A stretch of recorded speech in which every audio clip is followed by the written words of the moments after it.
What's up, guys? This is Stuart. Welcome to another episode of the Tactics Con podcast. You can find more information about the Tactics Conference at tacticscon.com. Thank you so much, Pastor Chris, for coming to hang out with us. Pastor Chris, you came out and spoke at our inaugural Tactics Conference, so I appreciate you very much for coming to do that. Um, while you were there, you were giving away copies of your Tom Bombadil book, and confession, had not read it before that point. But I finished it relatively recently, and I was reading through In the House of Tom Bombadil, and I was reading that particular section of the Lord of the Rings at exactly the same time. So Oh, it was great. a lot of fun for me. So one of the things that I'd like to talk about, well, I'd like to talk about a couple of things today. First, I'd like to talk about Tom Bombadil and your inspiration behind that, and why you wanted to go in and write that book, because I really enjoyed it. Thank you for that. Great. Yeah, Um, thanks. and another thing that I'd like to go into is AI, because you've been talking a lot about artificial intelligence and its implications on mankind on your socials for the last several weeks.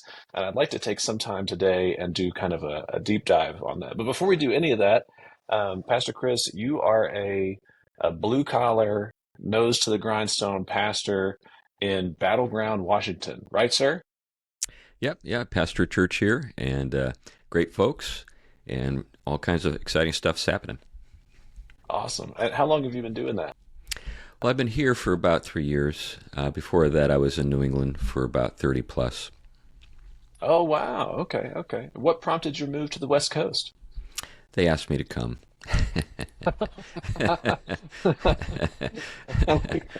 It's very Yeah. similar to how we invited you to the Tactics conference last year. I was like, "Hey, you want to come?" And you said, "Sure." Yeah, pretty much the way it was. It was actually right after COVID, the lockdowns began, and everybody's sort of wondering what's going on. And I had my last church already made plans to transition out of that my role as senior pastor there and become pastor emeritus and just travel and speak a lot.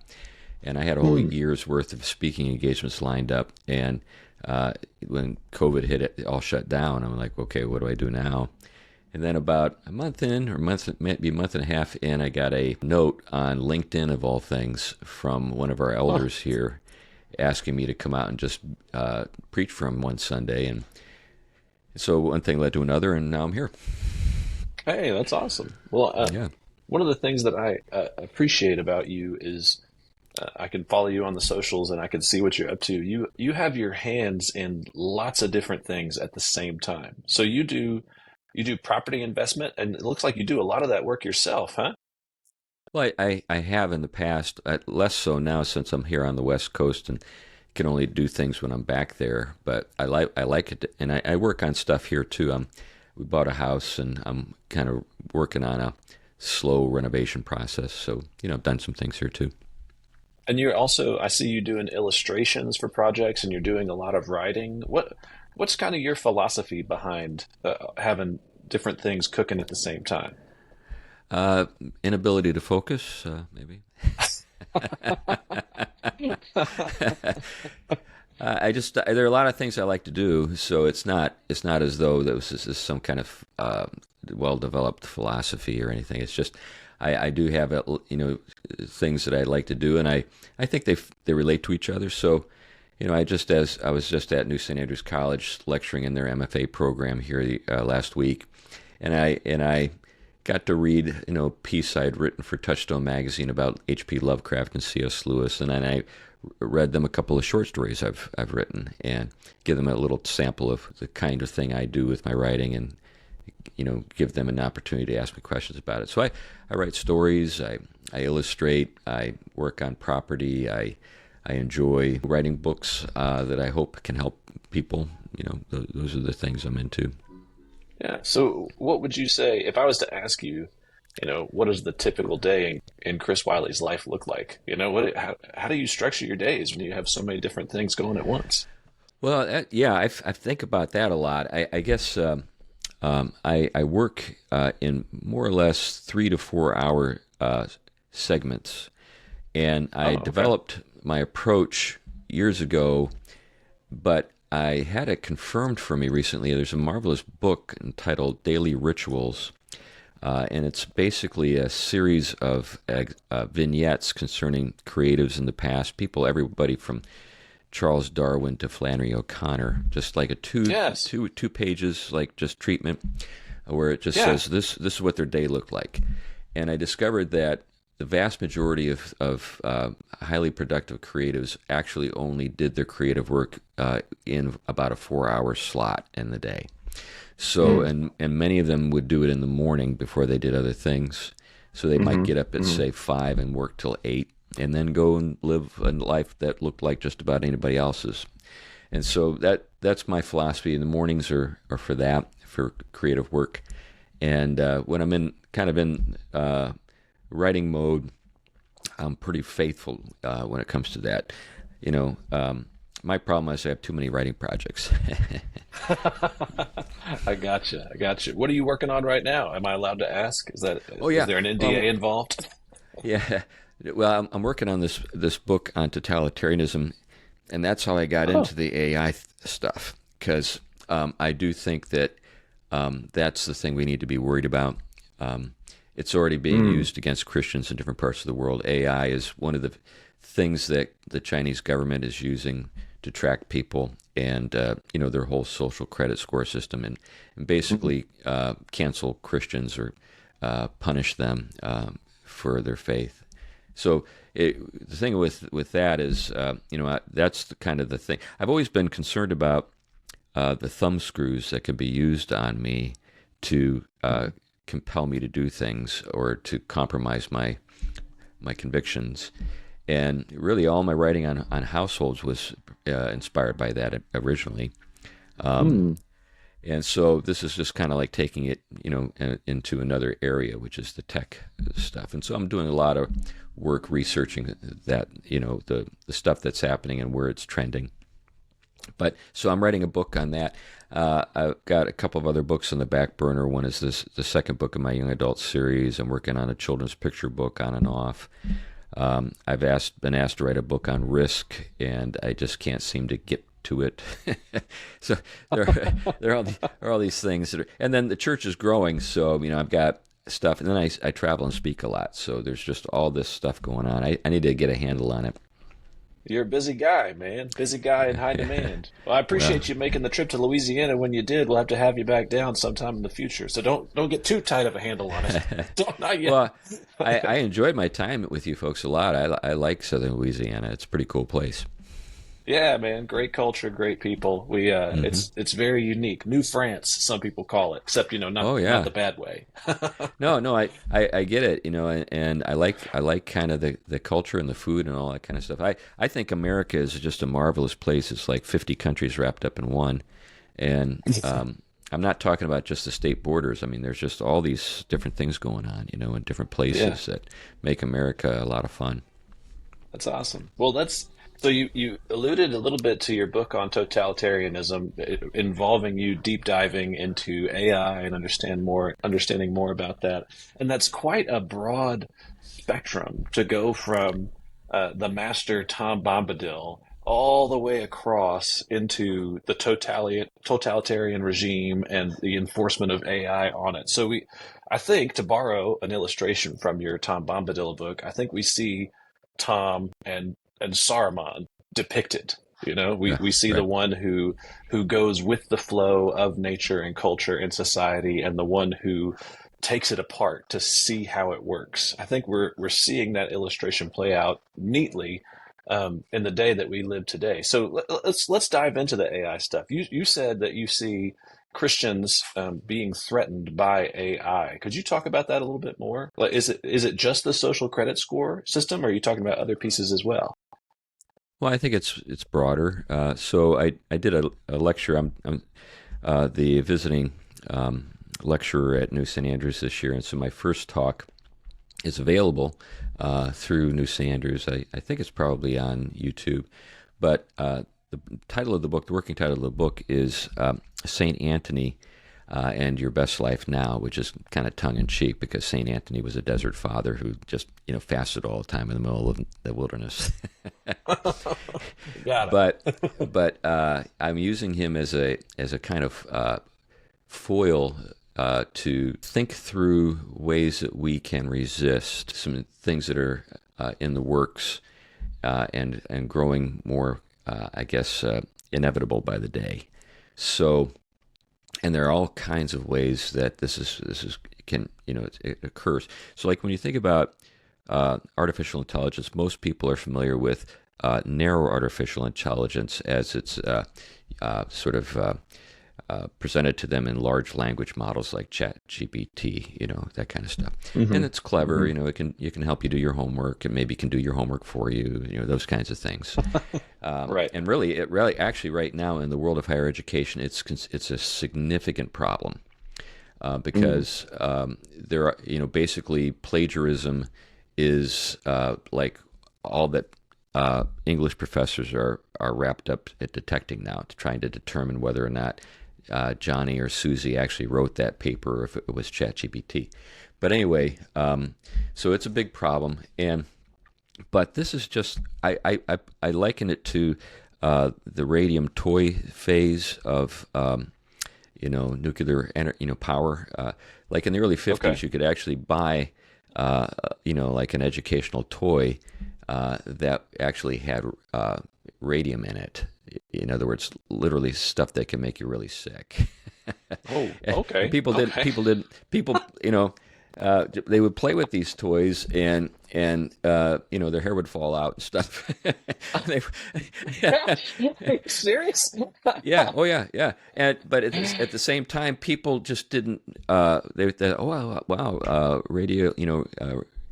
Some nuclear energy is cool. What are all the things we can do? Let's create a toy for kids to play with. And that's like ChatGPT right now. It's sort of like this clever little thing, and it's doing some damage, but it's just kind of a very mild kind of precursor to what's on the way. So you have narrow language, sort of narrow AI, which is tasks specific, but we're seeing progress toward what's known as AGI, which is artificial general intelligence, which is the stuff of science fiction. I mean, that's the stuff that you see presented to you in the Terminator movies or the Matrix stuff, which is now here's the thing. People get wrapped up in the question of consciousness. It doesn't need to be conscious. That's the thing. Right now, it passes the Turing test. The Turing test is something that was developed by an early, theorist in this area, Turing. I think it's Alan Turing, if I remember correctly. But he said, if you can't tell whether or not you're talking to a human being or to, artificial intelligence, you're there. And that's what we have right now. So people don't know, and that's all you need. And then there are people who say, well, it can't be creative. Well, I'm afraid it is. We actually have demonstrations of its creativity, its agency, its independence. You see, this is the thing that everybody's freaking out about. And it's the high-level people who are freaking out. People like Geoffrey Hinton, who won it, who's actually one of the godfathers of AI, and quit Google because he just couldn't reconcile himself to being involved with it, because he was the guy behind the Google AI initiative. So he's left. Okay. So he's now trying to warn everybody, and no one takes him seriously except the people who actually study this stuff. So there's a lot of sort of people living in denial. A lot of people who are involved in high tech who think that they're informed, but then they're not, and they're not actually reading the things that I think they should be reading, or people that, and it's not hard to find this stuff. It's all over the place. But people just can't reconcile themselves to kind of where things are and where they're headed. But when it comes, so let me give you an example. So AI, as it exists now, can track your phone, can listen on your phone conversations. It can access your smart television at home. So, and listen in on you, then actually watch you. You ever notice that these high-tech guys have tape over the cameras on their laptops all the time? I have noticed this, yes. Yeah, and there's a reason for that, because they know what's going on. They know what can happen, what can be done. So, just walking down the street, facial recognition technology, or just, you see all these cameras on the corners and stuff like that. It can recognize you and track you now. So, and that's what's happening in China, and I'm also told in Iran. There was actually a recent convention on religious freedom in Berlin, Germany, in which they were going into just how Christians are being tracked and persecuted in different parts of the world with AI as it exists now. As it exists right now. So this is Right not, now. this is not, some future potential danger. Right. You're saying this is going on today. It's happening right now. Right, it's happening right now, and and AI is it's at a place where it's improving faster than even the experts expected it would. When you say it's improving, do you mean it's being developed or it is developing itself? Well, it's both. It's because with the neural networks, you actually have a learning system, so AI learns. So there's again this idea that it's all just kind of like old-fashioned programming. No, the whole approach is to create a system that can learn. So you just you set the parameters. Yes, you can set the parameters, and then it just goes, and it can teach itself stuff. And then this is one of the things that these guys are discovering is that they'll establish some parameters. They'll come back in 2 hours, and it will have taught itself stuff that people just can't believe it's already mastered. Yeah, so this is so I'm a pastor and I also own a marketing agency, and one of the things that is happening right now in the marketing world, so there's search engine optimization. It's being replaced with answer engine optimization. In other words, it's being replaced with a mechanism that people are trying to build into their sites and into their digital platforms to where the AI can find it easier, because that's becoming the new Google. In fact, there's a lot of Gen Z, which is the 12-year-olds, I think, to the 27-year-olds right now, Gen Z folks who say, hey, we don't even use Google. We just Right. type it into ChatGPT. That's our new search engine.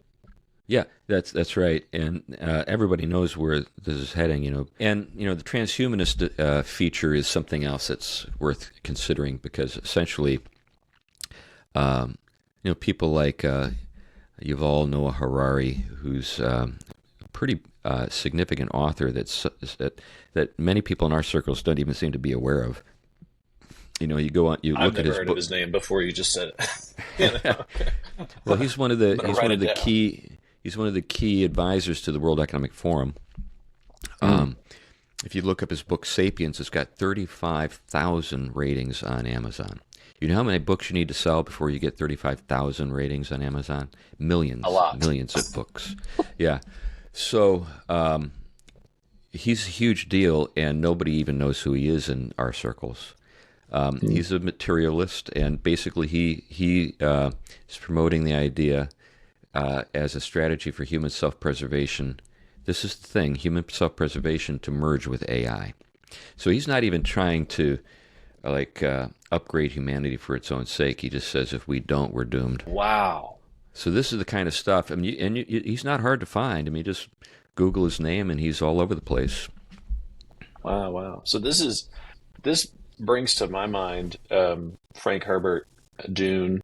Sure. I saw somebody talking about this. It might have been you talking about it, but his world, the novels Dune, where they were based on. It was almost like a post AI world where That's they had, exactly right. okay, yeah, they had functionally made that type of computer tech illegal in their Right. universe Yeah, there was because of a catastrophe that happened. Well, it's enslavement of the human race was a pretty bad thing. so what happens in the story is that there is a jihad. That's called the Butlerian Jihad, and the Butlerian Jihad has been over for like 1,000 years before the novels begin.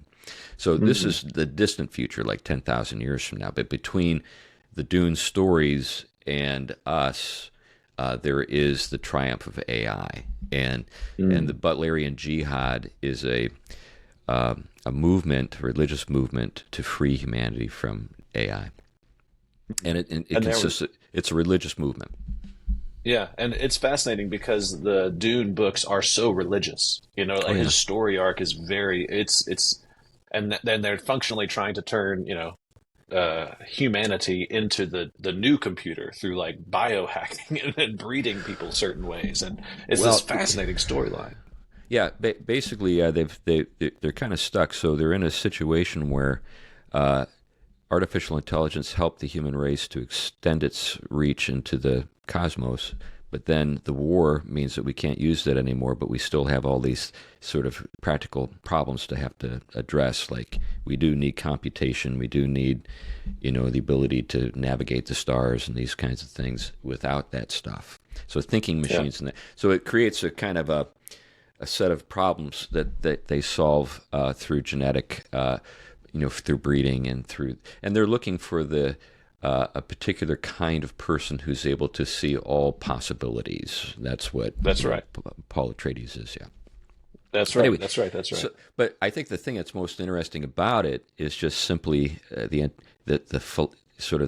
conviction that Herbert had that the only thing that'd be strong enough to defeat AI is religion. Yes, that was his insight. Yeah, and I mean, I believe, if we're talking about AI in the sense of mastery of humanity, why wouldn't a utilitarian be fine with that? Things are going to get better. So what if we lose humanity in order for things to get better? Whatever. My life improves, or life improves, so to speak. Yeah, that there are certain, sort of the AI community and the transhumanist community have a lot of different sort of subcultures. So they're not all thinking along those lines, but there are some who do.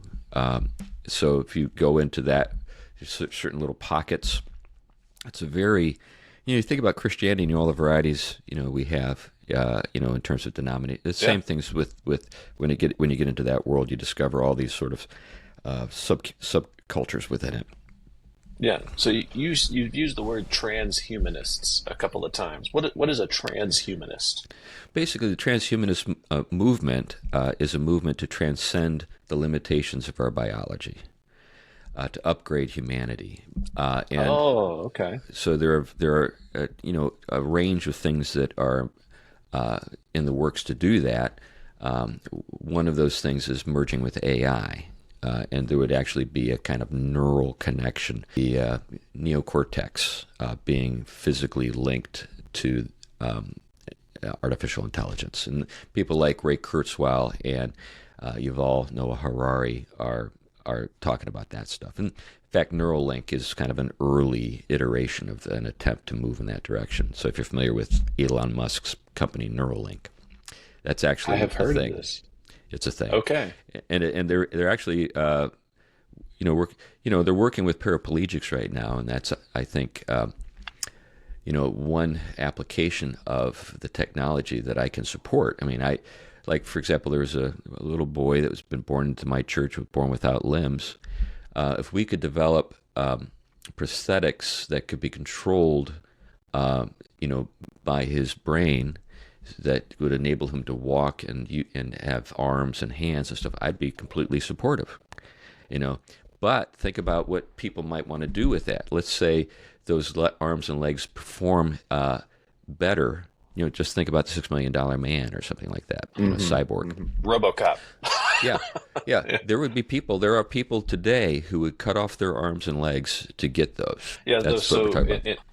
In one sense, we're talking about moving more towards humanity. In the other sense, we're talking about moving farther from it, right? Yeah, and so transcending the central, right? The central idea is, hey, God made humans to be human, right?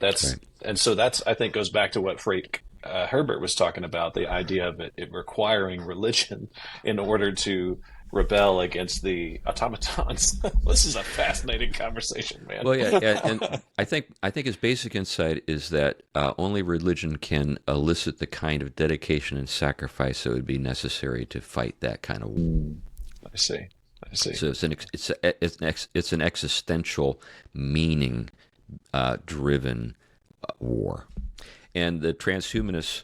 They are already, so like if you read Ray Kurzweil, he wrote a book entitled The Singularity is Near. He's got a new book out that I have reviewed for World Magazine called The Singularity is Nearer When We Merge with AI. Ray Kurzweil was a disciple of Marvin Minsky at MIT, who was the guy that helped to develop the Artificial Intelligence Laboratory at MIT, where a lot of this stuff is coming from. And he has identified opposition to transhumanism as the fundamentalist humanist movement. So if we resist, we're fundamentalist in an odd way. We're humanist fundamentalists. And he's completely serious. And there are people who have a very strong interest in making certain that people like you and me can't get in the way. This is interesting. So in the 90s, early 2000s, there was a video game released, and it was called Sid Meier's Alpha Centauri. I don't know if you've ever heard of this before. But the whole premise of the video game was we are in the future now, and we are colonizing other planets, but the colonies aren't based off of nationality. They're based off of their traditions. So you have the people who gather together because they're Christian, and the people who gather together because they're technologists, and the military faction. And so it's more of their like human tradition than it is their national origin, so to speak, that galvanizes them together. But in that game, one of the ways you win is what you're describing, the transcendence of humanity by merging into the collective. That's a victory path into this thing. And so I remember when I was younger, I was more of a video game kind of guy at that phase in my life. I remember thinking that was fascinating. What a weird way to end a game. What a weird way for this to be a thing that people would want to win. And what we're describing right now is people who functionally believe this. They're saying this is the way to win. This is the way to move humanity forward. Yeah, I think that the idea that technology would only sort of be applied to the physical world outside of ourselves is kind of a naive belief. I think that's the operative belief most of us have. But, people, for time out of mind, have envisioned, operating on ourselves. When you think about that hideous shrink, that's one of the things that Lewis is exploring. And when you get into the abolition of man, he anticipated all of this. So, he's obviously very informed critic of what was coming. But I think the thing that's so remarkable about Lewis is just how prescient he was. He was so on the money with a lot of this stuff. Yeah. But when it comes to what I'm up to, I'm of the conviction that AI is a tsunami. It's going to be here. We're all going to have to use it just to make a living. And that being the case, we need to develop a kind of sophisticated way of using it that prevents us from being assimilated and co-opted. So let's think about that for just a moment. What are some ways to think about AI Christianly, in your opinion? I'm sure that you've done some thinking about this already. What do you think? What do you think going in? Well, I think there's a tremendous upside to AI, particularly on the hard sciences and the biological sciences side of things. So I think it's a marvelous invention. It will help us to create boutique antibiotics, for example. An antibiotic that's designed just for Stuart Amadon. that kind of thing. One special antibiotic right there. Well, and because of what AI is capable of, see the thing that is challenging when you get to molecular level when you're dealing with the sciences is that the possibilities are almost infinite in terms of the various combinations of things that So right now we make almost blind guesses. Let's try this. Let's try that. What AI can do is say, okay, here are the 5 billion combinations that we could explore. These 5 look promising. And then we can take those and actually do those and see how they turn out. Yeah. So that's what we have with like material science, new alloys, new materials, those kinds of things. I think that, so when we think about AI in the best way, I think it's a huge leap forward for us in being able to do some things that are going to be really helpful, particularly to people who are, suffering with diseases and stuff like that, because we'll be able to explore cures and approaches that we've never been able to sort of even conceive of before. Where I think we're in trouble is when it comes to totalitarian regimes and it comes to social unrest. So, we're on the cusp of an election that everybody's got, feeling dread about, not because they're only afraid the other party that they don't support is going to win, but what will the other party that loses do when they get the news that they've lost, and what kind of social unrest can. Well, those are the conditions where people will be able to justify employing AI in terms of social control. So there are all sorts of ways, and then there's kind of the atrophying of our own sort of abilities to do things. And this is something that goes way back in the history of philosophy. So this is something that sometimes people don't have an appreciation for. But the ancients, I mean, people like Plato and Aristotle, they anticipated all kinds of things. So in the Phaedrus, Plato, through Socrates, actually is calling into question the wisdom of writing.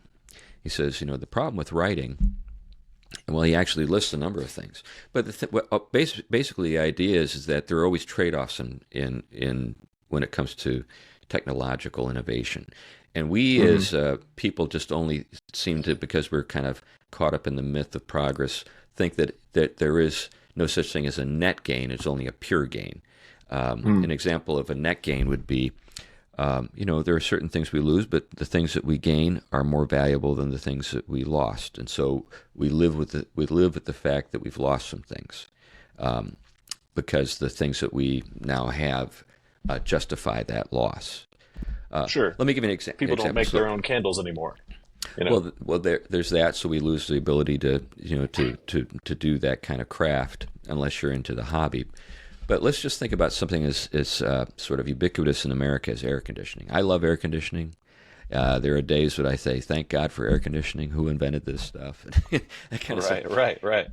But here's a weird way to think about it. Porches in the South. That was where you went to cool off at the end of the day, right? Your house is just baking. You're in Louisiana. You know what it's like. I know exactly what you're talking about. Yeah, that's right. When we have hurricanes and the power goes off, you got a whole new approach on that house. yeah, and it was so the front porch is kind of a Southern invention, and it was something that you see in other parts of the country, but it's not part of the vernacular of those areas. So, like for example, in New England, porches didn't get put on houses for like the first couple of 100 years because there was just no need for them. There's no felt need. But there are certain kind of ancillary benefits to the porch. Well, there's we're all sitting out on the porch. We're playing music. We're talking. There are neighborhoods in the city where every house has a porch and everybody's sitting out and people are like waving at each other and walking down the street. And the reason they're all outside is not. Yeah, the reason they're outside is not because they're like super friendly. It's because it's so stinking hot inside. Right. Now, you don't want to come out. Right. You're inside. Yeah. That's where you want to stay. So now, does that mean air conditioning is evil? Of course not. It just means that we think that being cool is really great. Right. We don't like heat stroke. Yeah, that's right. So there's a trade-off. We don't think in those terms anymore. So to have AI do all of my thinking for me, to tell me this or tell me that, to follow them, like just think about Google Maps. It used to be I would memorize names of streets. I would memorize how to get from place to place. I didn't need extra help. But now because I've got my stupid, GPS. I don't even pay attention anymore. I just turn.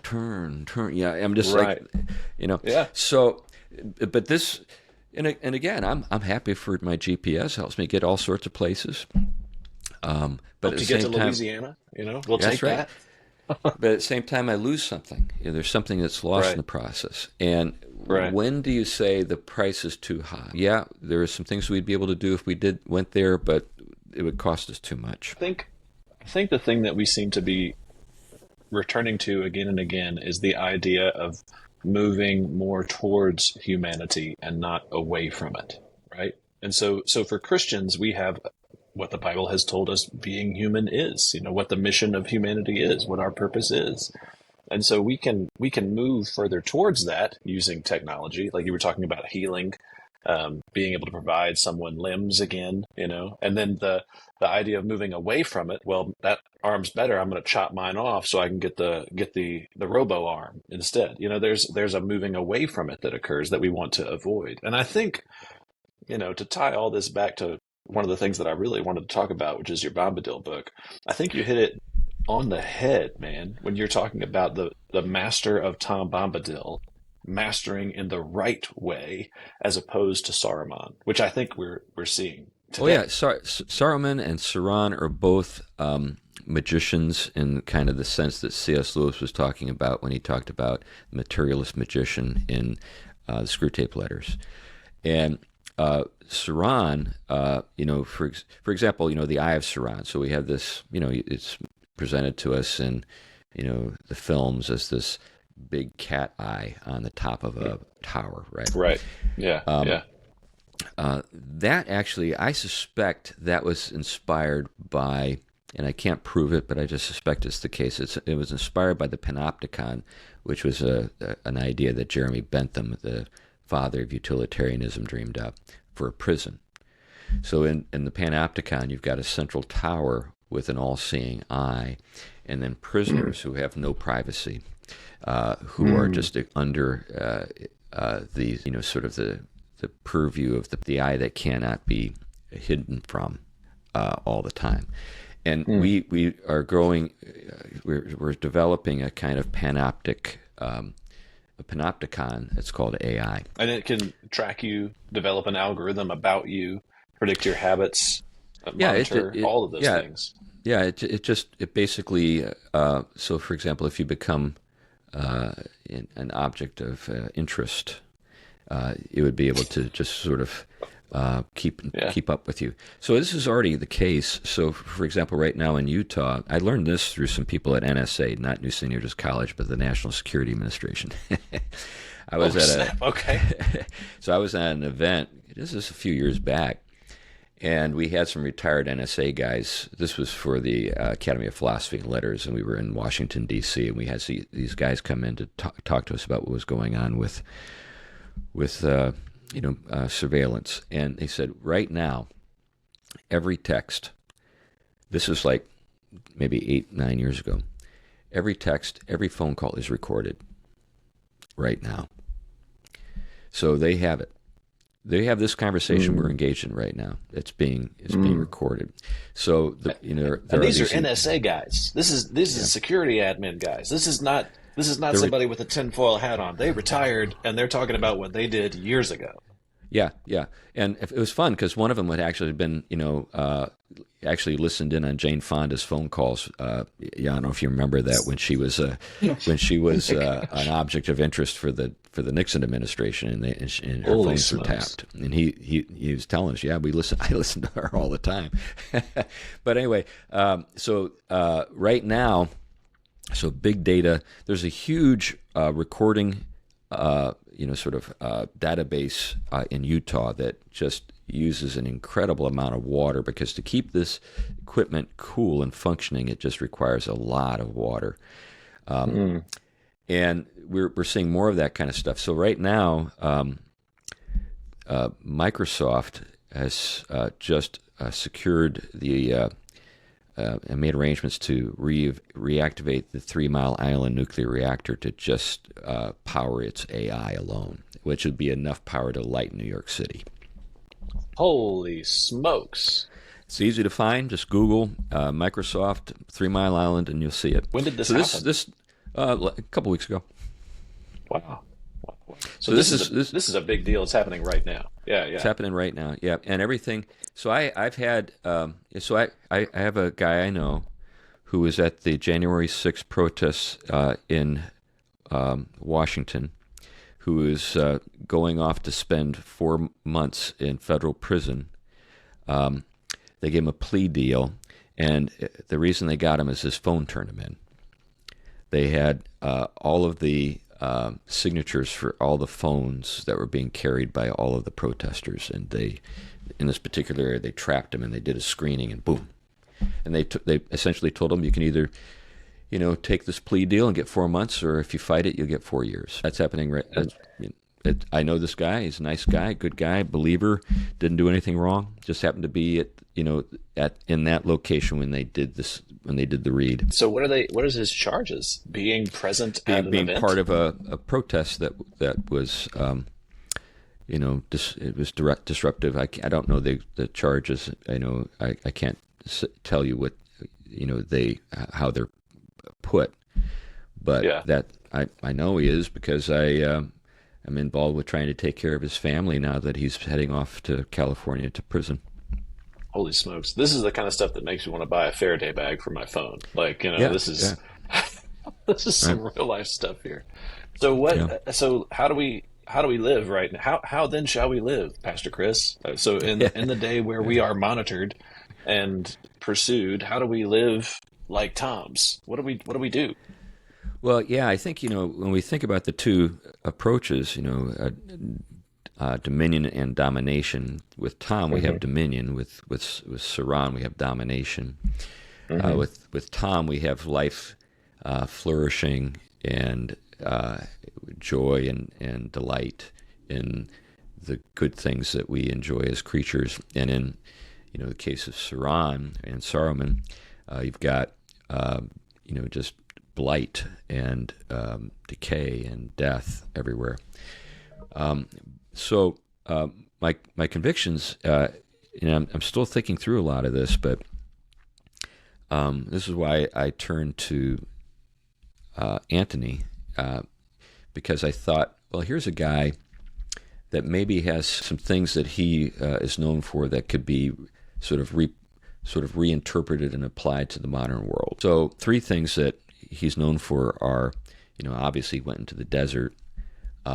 Then he's known for the ability to discern the spirits. So I think discernment. And then the third thing is mastery of his body. He was very committed to mastering his body. And I think that the danger that we are presented with, so there's always two-way traffic with tech. We think it just kind of like it amplifies our influence, but we don't see that subtly there's influences being exercised by other people on us. It's like when you think about the Roman Empire, all roads lead to Rome. They think that, okay, that means that the Roman legions can kind of get wherever they need to go, but it also means that the barbarians can come back on those same roads. And that's what we're discovering, in the United States. Everybody wants to be here because we're the new empire. We're the center of the world. Everybody wants to be where the action is. That's why we have, a porous border. Everybody's trying to get in. Right. So it makes perfect sense because this really is where the action is. But we need to become much more cagey and sophisticated in how we use tech and how we think about it. I think that when it comes to the digitization of things, and this is one of the things that a lot of these AI guys talk about. They talk about more or less the colonization of the physical world by the digital world. So more and more the physical world becomes subject to the control of the digital world. So, an obvious example would be something like a Tesla car, something you can shut off at a distance, right? So like if you're in a high-speed chase and trying to get away from the cops and the cops say, turn off the car, they can do that remotely. Just sure. Your car just doesn't run anymore. But that's something that can happen in lots of ways and lots of things. So if you're physically connected to AI in some way, it doesn't even have to be a Neuralink thing, but just your smartwatch or your phone or whatever, they can mess with your life in a big way. So figuring out ways to limit that would probably be a smart play. Yeah. So that's kind of what I'm thinking about. So like when we think about going into the desert, there really is no desert to retreat to anymore except the physical world. So the desert of the analog is what I call it, retreating to the analog.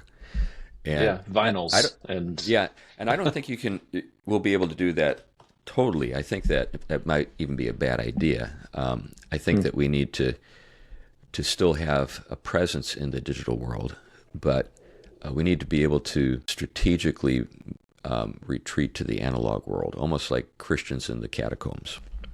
Yeah, and it is I'm noticing another recurring theme, kind of as we're talking, an idea of self mastery rather than Right. letting something else master you. So Right. the Bible calls that self control, and we have that by the gift of the Holy Spirit, but it's still our responsibility. The Scripture tells us to fan the flame, fan the gifts into flame. So practice it, be diligent with it.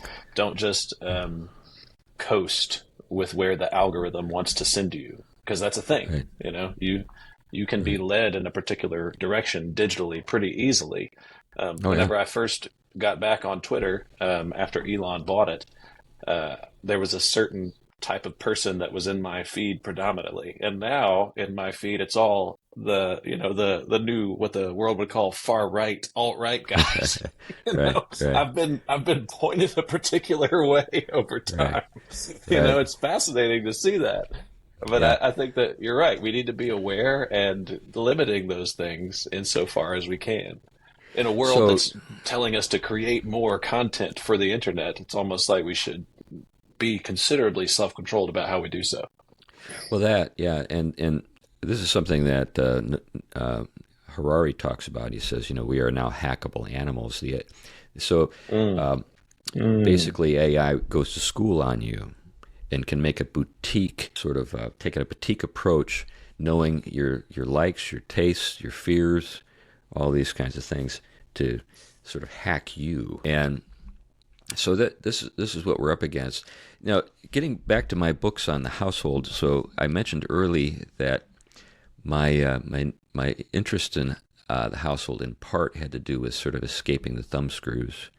So in the 1990s, when I lived in Cambridge, I lived right between Harvard and MIT, and I was at Harvard Divinity School, and I met a lot of people who today we'd call woke, and I knew that what they were up to was going to be sort of the next sort of big thing in Western culture, and I would tell people, you need to be concerned about the X, Y, and Z, basically, things related to sexuality or economics or race or stuff like that. And everybody thought I was nuts. Everybody just wrote me off.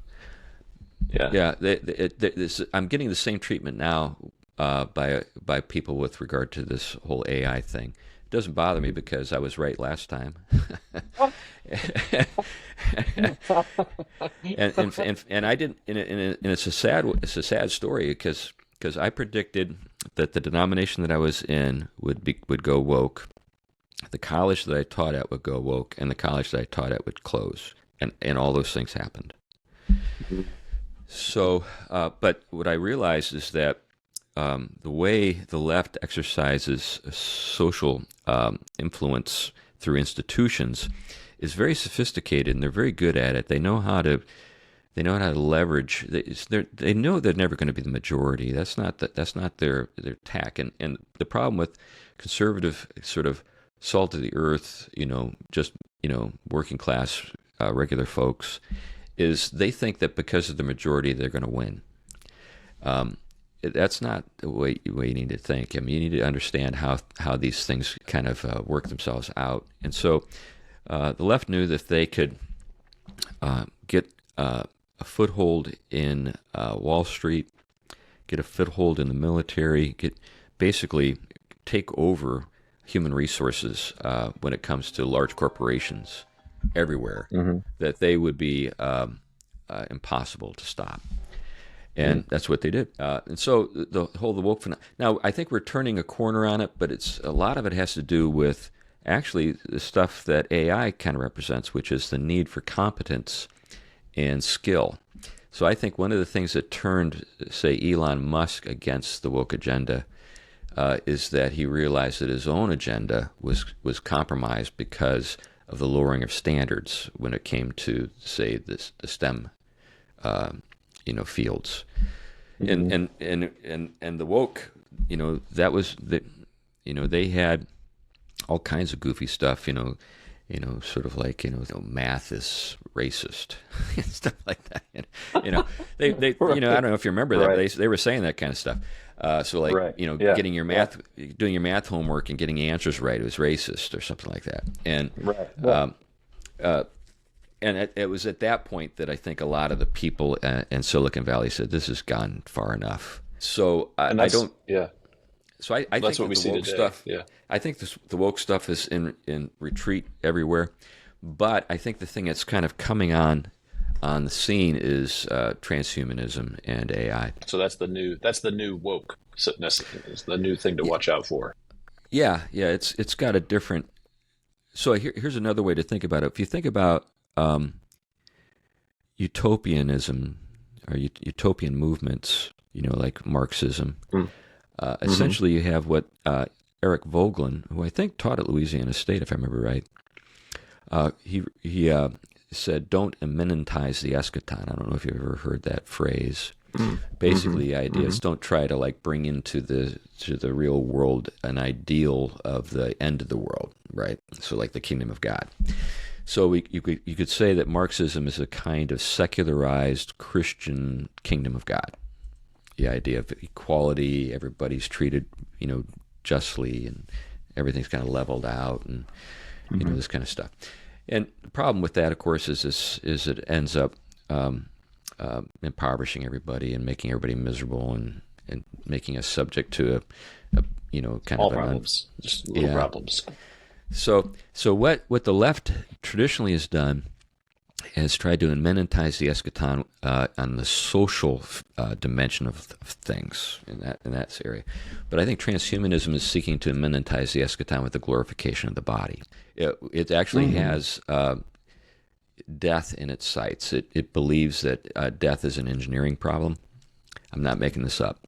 And that we're going to be able to beat death and upload our consciousness onto another substratum, another platform, silicon, and be essentially infinitely upgradable. Wow! And so that's the hive mind consciousness thing, the transhumanism.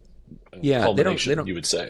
Well, they don't call it hive mind. So this is another thing, So I think that the libertarian vision is much more sort of ideologically compatible with transhumanism. It's not Marxist. Transhumanism is not Marxist. So it's not collectivist in the sense that, say, Marxism is. Okay. It's still an individualistic type of it's much more Nietzsche's vision. With the Übermensch. So like if you read Nietzsche, you're introduced to something he calls the Übermensch, which is the overcoming man, which is the self-improving man.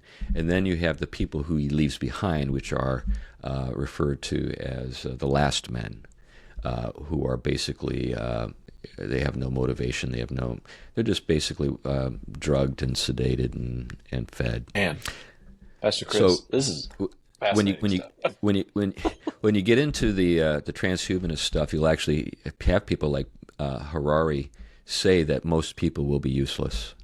And I don't know if you've heard the term universal basic income, UBI, which is basically what they think will be necessary. They don't necessarily think it's a good thing, but they say it'll be necessary because essentially most people will be useless.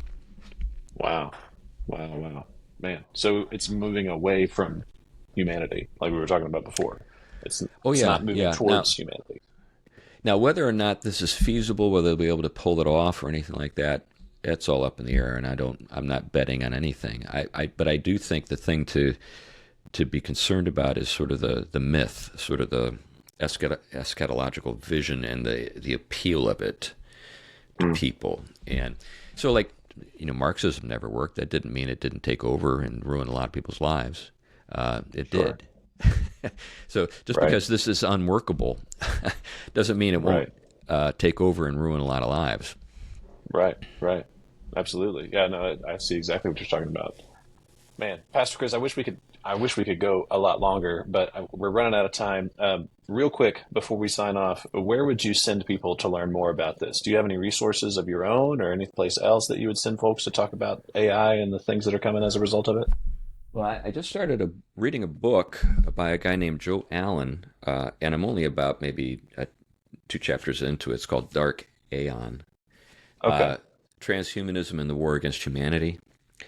So Steve Bannon wrote the intro.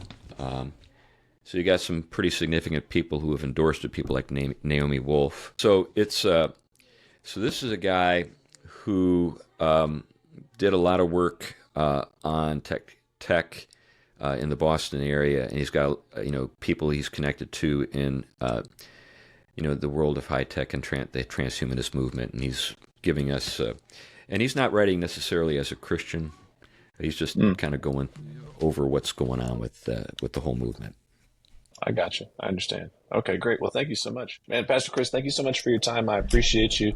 Thank you for hanging out. I know you're a busy guy. It really, really means a lot. Well, it means a lot. Glad to do it. Thanks a lot for having me. Yeah, man. All right, guys. Thank you so much for watching another episode of the Tactics Con podcast. For more information on the conference, you can go to tacticscon.com. Thank you again so much for listening, and we'll see you next time.